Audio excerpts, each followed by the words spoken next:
Richard makes the point that while there are very palpable, powerful, material reasons for Israel's onslaught in the Gaza, the gas, the canal, and so on, there is an element, a more, if you like, primordial element to this, and it is the supremacism, the idea that fueled the westward expansion of the European settlers in North America, for example, the idea that somehow God, that manifests destiny, had given them not just the right but the responsibility to steamroll any and everybody who was there, because by definition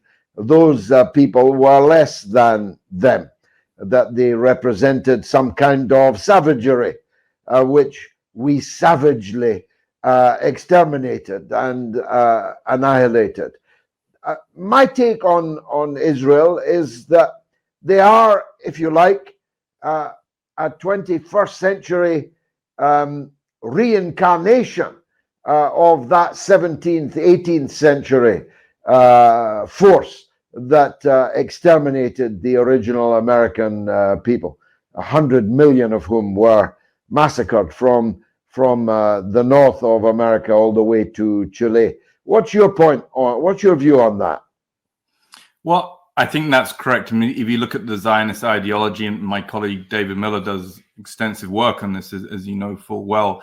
I mean, the ideology is based upon a notion of supremacy. And, you know, this is clearly not a million miles away from the Western Empire and what we have seen over hundreds of years.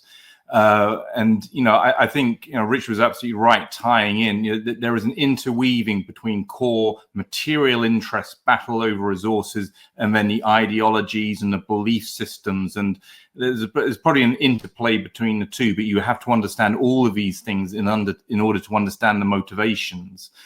And I guess, you know, where that puts us in the West is, you know, we have this supremacist ideology, which you can trace back through hundreds of years. It underpins the empires, the imperialism, etc., that we've seen over the last 400 years, is underpinned, as you rightly point out, the legitimation of the wiping out of indigenous populations in multiple settings. So you have this wicked combination between, you know, a sense of supremacy and then the kind of core interest, the driven greed, the desire to accumulate, and the desire to exploit in order to, you know, to shore up our societies, our countries, and so on, and to be on top of the world.